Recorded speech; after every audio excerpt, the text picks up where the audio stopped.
এই দেশ আওয়ামী লীগ, বিএনপি, জামাত ইসলাম, জাতীয় পার্টি, এই চারটা দল ছিল, তিনটা দল ছিল, চারটে হয়েছে।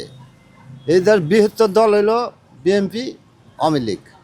আর এই দেশটা হইল ৭১-এর পরে থেকে যা দেখতেছি, এই আওয়ামী লীগ সরকারি দেশ ভালো চালাইছে, ভালো চলছে, দেশে কাজ করছে, লক্ষ লক্ষ টাকা বিদেশ থেকে আনছে, যে কাজ করতে পারে, খাইতেও পারে।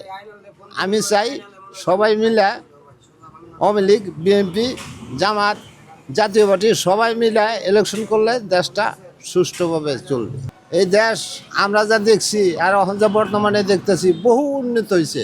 বাংলাদেশের এই সোনার বাংলা বিশ্বের নাম ছিল না, ওখানে গণার মধ্যে বাংলাদেশ আছে।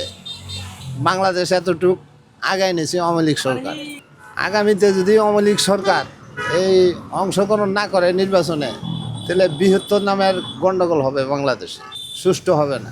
ভোট কেন্দ্রে যাব, সুষ্ঠু নির্বাচন হলে যাব, আর সুষ্ঠু না হলে যাব না, করবো না।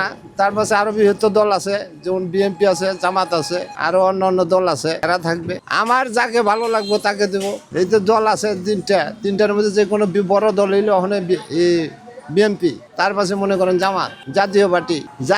এই দেশ এককালান আমার জানা মতন এই বাংলাদেশে যত আয় উন্নতি করছে সব জাতীয় পার্টি আসার সরকার করে গেছে। তারপরে আওয়ামী লীগ সরকার করছে, আর আগে বঙ্গবন্ধু শেখ মুজিবুর রহমান করছে।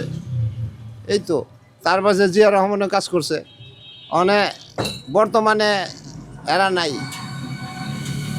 এই দেশ সুষ্ঠুভাবে কীভাবে চলবো?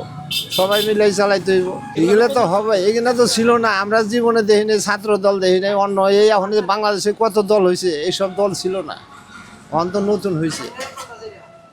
আমি থাকবো না, আমার জায়গায় আর একজন থাকবে, এইটাই দুনিয়ার নিয়ম। যে ভালো কাজ করবে তার জন্য জনগণ থাকবে, তার পক্ষে থাকবে।